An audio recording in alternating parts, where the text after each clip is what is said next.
오늘부터는 사도행전 3장 1절로 4장 4절까지를 한 내용으로 해서 예수 그리스도를 믿으라 하는 내용으로 은혜를 나누어 가고자 합니다.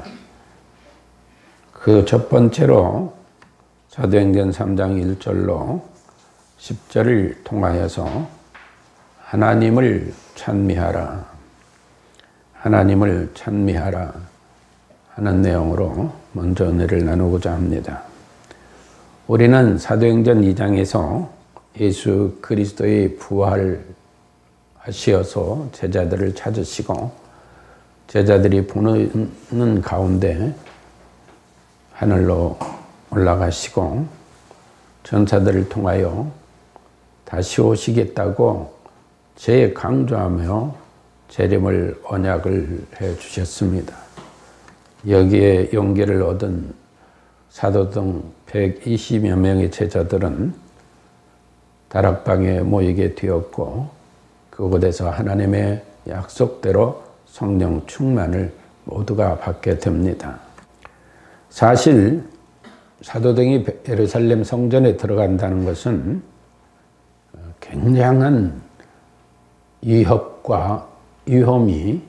위험을 각오하고 있는 상황이 되겠습니다.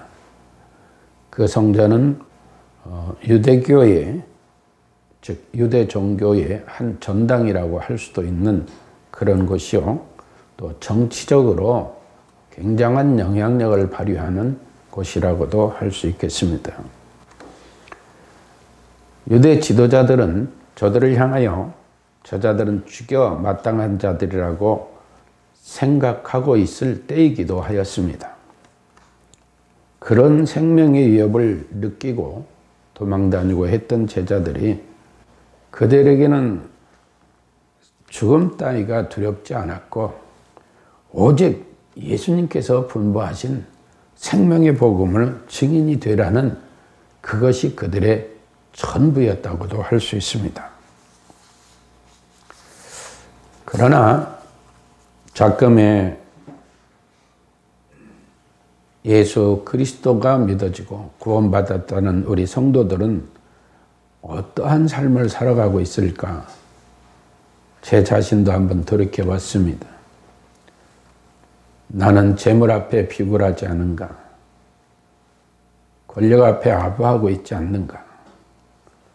탐욕을 위해 하나님을 멀리하고 굴종을 보이더라도 내 욕구만 충족되어진다면 그것을 얼마든지 생활 속에 받아들일 수 있는 삶을 살아가고 있는 것은 아닌가 생각해 볼 때 참으로 부끄러운 마음도 들고 안타까운 마음도 있었습니다. 본문의 거리는 출생 때부터 한 번도 걸어보지 못한 장애인입니다. 그의 일상의 생활이라는 것은 성전 미문에 앉아서 구걸하는 일입니다. 그래서 그 구걸로 인하여 연명해 오던 사람입니다. 베드로 등 사도들이 그에게 다가갔을 때 이 거린이 한 일이 무엇입니까? 아무것도 없어요. 거린이 한 일은 아무것도 없어요. 아마 지금으로 말하면 한 푼 줍시오. 보태주세요. 돈 좀 주세요. 이랬을 겁니다. 그런 장애인에게 베드로 사도 등이 다가간 거예요. 그리고 나사렛 예수 그리스도의 이름으로 명하여 그를 고침받게 합니다. 그런데 오늘 본문 3장 6절에서는 베드로가 가로되 은과 금은 내게 없거니와 내게 있는 것으로 내게 주노니 곧 나사렛 예수 그리스도 이름으로 걸으라. 이 말씀이 어떻게 느껴집니까? 너무 화려하게 장식되어 있기 때문에 그래서 미문이라 했다는 것이거든요. 그러니까 이 사도든 베드로도 그 은금으로 장식된 성전의 문을 바라보고 생각하면서 이 거린에게 말하지 않았을까? 그러니까 그들 눈에 든 건 저 거룩하고도 모든 유대 종교의 성지라고 전당이라고 할 수 있는 그곳, 그 문이 은과 금으로 화려하게 장식된 모습 속에 그 문 앞에서 구걸하는 거린을 바라볼 때에 아마 그들 생각에는 성전을 은, 금으로 장식하는 것보다도 그 거린이 그 미문에서 날마다 구걸하는 것을 그들이 진정으로 하나님을 섬기는 이들이라면 그렇게 방치하고 내버려 둘 수가 없었을 것이라는 생각도 했을 것입니다. 제 생각에 베드로의 그 은과 금은 내게 없거니와가 왜 구태여 그 이야기를 이끌어냈을까 할 때 성전 미문이 얼마나 의식적이고 얼마나 그들이 패악한 생활을 이루고 있는 것인가, 하나님의 뜻과는 전혀 다른 생활을 이루고 있는 것인가 하는 것을 생각하면서 거린에게 명한 것이 아닌가 하는 생각이 해보게 됩니다. 그리고 지금은 그들에게 오직 한 가지 목적이 있다면은 예수 그리스도에 의한 구원의, 즉 생명의 복음을 전하는 것이었습니다. 그것을 이 거린을 통해서 보여주고 있다는 것입니다.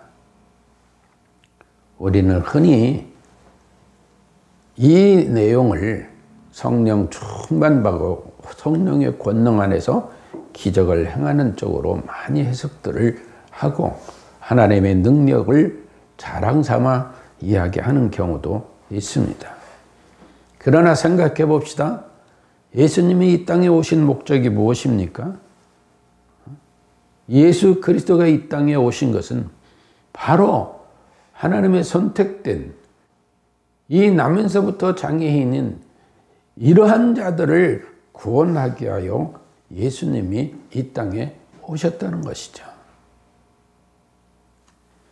그래서 사도들도 그 일을 예수님의 분보대로 행하고 있는 것인데 우리는 이런 광경을 보면서 늘 생각하는 것이 성령의 능력, 성령의 권능, 성령의 기적 이런 걸 생각하고 있는 거죠. 우리가 영혼 구원을 외치고 있습니다. 영혼 구원하자. 복음을 전해야 영혼이 구원받지. 이렇게 이야기를 합니다. 그런데 우리가 영혼 구원을 외치고는 있습니다만은 여러분 생각해 보세요. 여러분이나 저는 인간의 생명에 대하여 얼마나 그들을 존중하고 인간의 생명을 귀히 여기고 그 복음을 전하면서 신앙생활을 하고자 하는가. 성경을 자체하고라도 대한민국 헌법 11조 1항은 이렇게 기록하고 있습니다. 모든 국민은 법 앞에 평등하다. 그리고 6항에 가서 사회적 특수 계급의 제도는 인정되지 않으며 사회적 특수 계급은 인정되지 않으며 어떤 형태로도 이를 창설할 수 없다.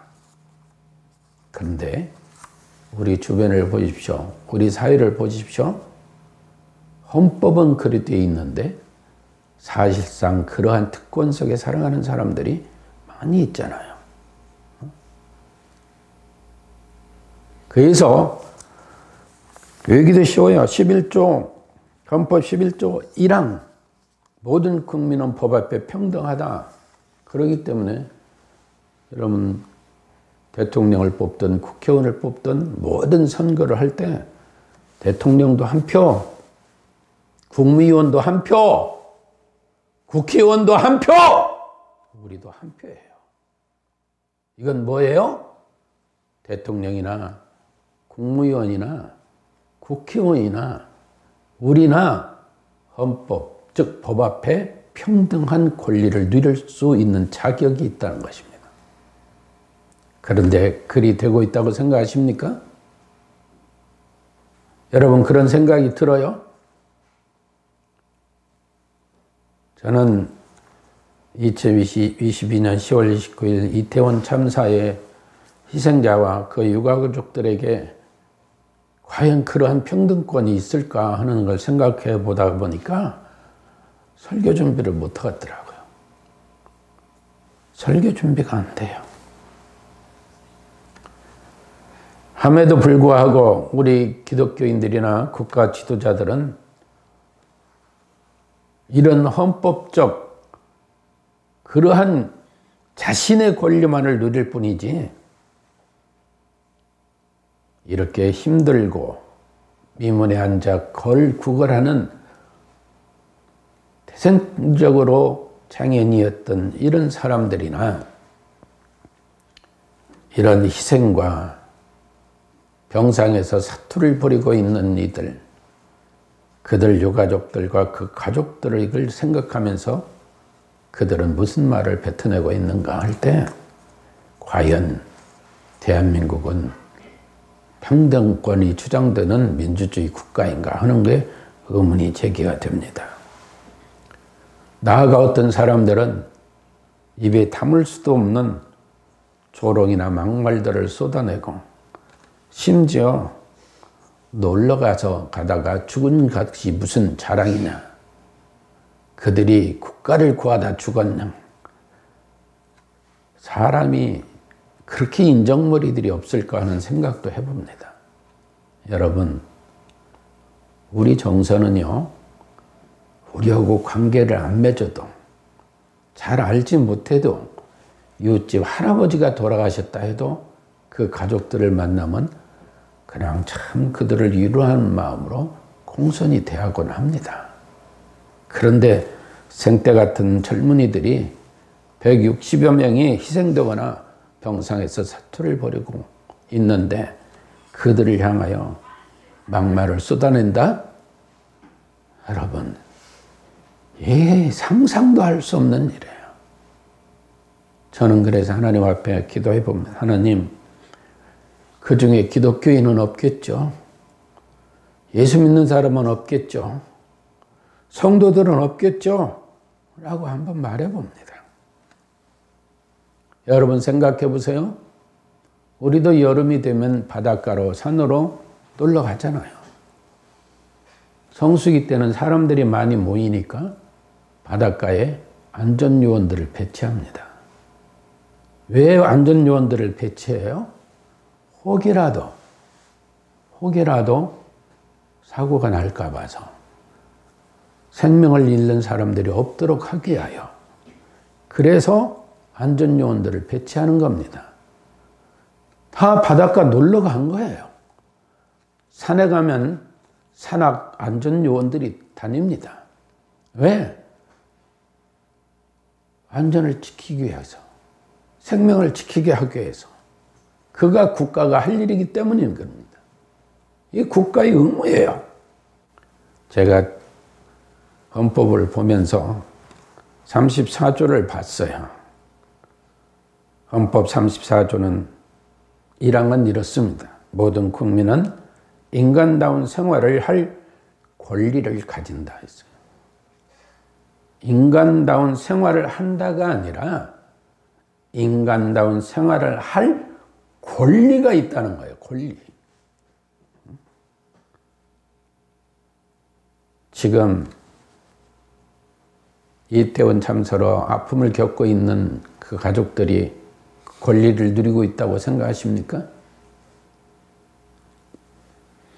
또 34조 6항은 국가는 재해를 예방하고 그 위험으로부터 국민을 보호하기 위하여 노력해야 한다.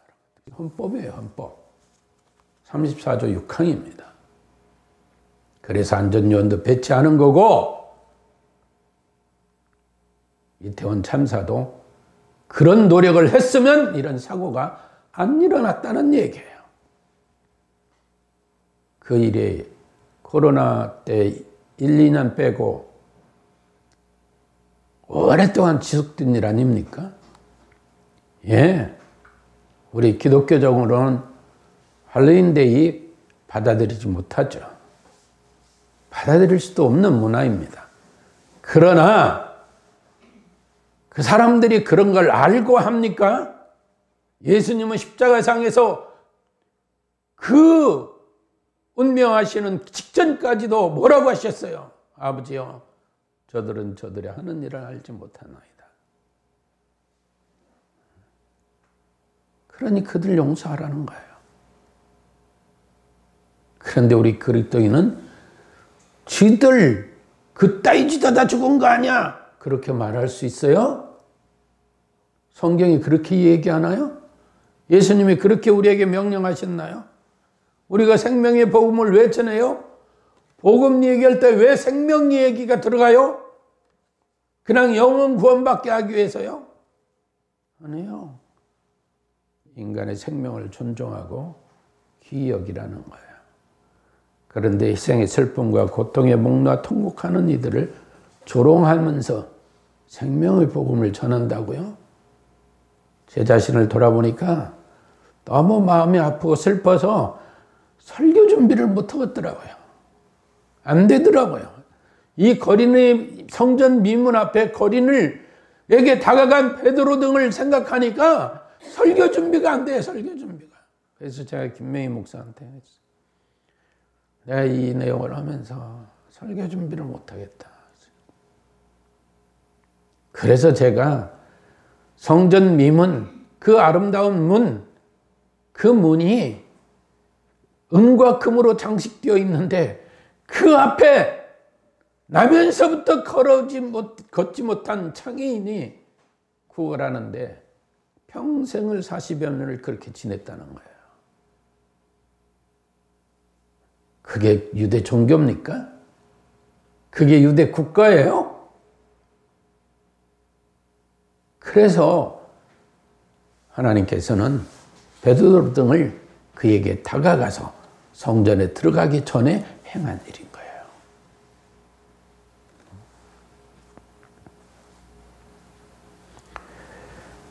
베드로 사도 등이 거린에게 다가간 것은 자신들이 성령의 권능을 받고 능력이 있으니까 기적을 보여줘야지 해서 한 것이 아니에요.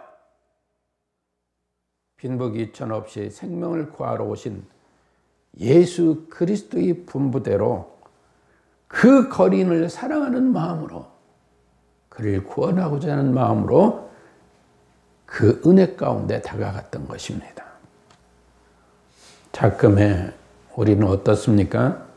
우리 예수 믿는 사람들 정말 생명 존중하고 귀히 여기고 살고 있는가? 하나님의 말씀의 거울에 우리를 비춰 보아야 할 줄로 압니다. 우리는 하나님의 뜻이란 이야기를 자주 합니다. 아주 쉽게 합니다. 어떤 일이 있으면 잘 돼도 다 하나님이 해주셔서 하나님의 뜻이야.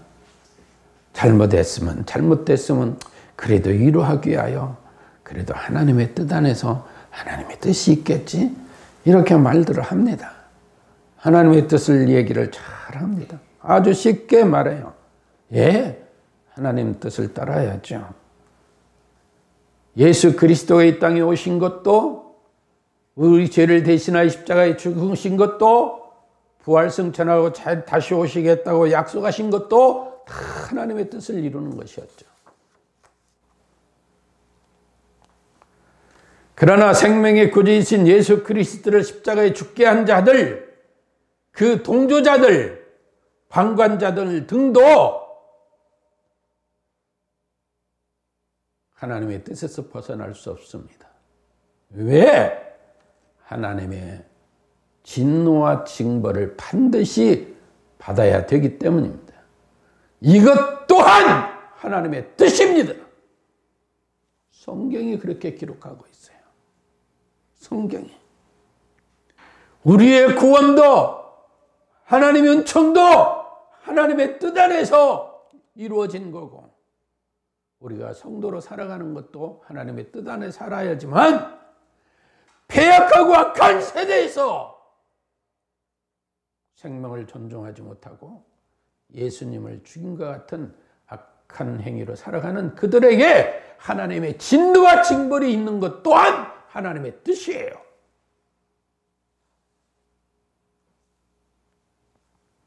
사도 등은 자신들의 능력이나 욕망을 드러내지도 않고 자랑하지 않았습니다. 자신들의 권능이 기적이 나타나는 걸 오히려 신기하게 여기는 사람들을 오히려 경계했어요. 근데 우리는 그런 것을 이용해가지고 하나님의 뜻이고 하나님의 능력이 나타났다고 오히려 자랑스럽게 말하면서도 생명의 존중성이 없어요. 생명을 귀히 여기지 않아요. 그리고 오히려 자기의 유익에 자기의 탕파에 반하면은 조롱하고 욕하고 오만 입에 담지 못할 말들을 뱉어냅니다. 예상치 못한 은혜를 받고 경험하게 된 나면서부터 장애인인 이 거리는 하나님의 구원을 받게 되고 너무 기뻐서 하나님의 구원의 은혜를 찬송하는 복을 누렸습니다. 그런데 우리는 그런 은혜를 누리며 살고 있나요? 입으로는 찬송을 하고 말로는 하지만 과연 그러고 있는가? 따라서 우리도 성전 미문에서 구걸하던 장애인인 거린보다 조금 더 나을 것이 없는 인간들이 없다는 것을 잊지 말아야 합니다. 성전 미문 앞에 앉아 40여 년을 구걸로 연명하던 그와 우리와 조금도 다를 바 없었던 인간이었다는 것을 잊지 말아야 해요. 그런데 우리도 하나님의 은혜로 그 긍휼로 예수 그리스도를 믿게 되고 구원받았다면 구원받은 성도답게 그리스도인답게 말도 하고 행동도 하고 살아가야 되지 않겠습니까? 화려한 성전, 은금으로 장식된 그 문으로 들어간 것 하니까 나는 성도야! 그거 말하는 거 아니에요. 그래서 베드로가 은금은 내게 없거니와 예수 그리스도 이름으로 말하노니 명하노니 일어나 걸어라. 자기들 이름 없어요. 예수 그리스도 이름으로. 따라서 성도라면 겸손하게 삼위일체 하나님을 섬기고 이웃을 사랑하는 우리 경천 에린의 신앙으로 하나님을 찬송하며 살아야 될 줄로 압니다. 이 세상에서도 하나님 나라에서도 하나님의 은혜와 평강을 누리며 감사하며 살아가는 우리가 되어져야 될 줄로 믿습니다. 이것이 그런 삶이 하나님을 찬미했던 구원받은 거린의 찬미인 겁니다. 그것이 오늘날 우리의 찬미예요. 이게 예수 그리스도를 믿는 자의 삶이기도 합니다.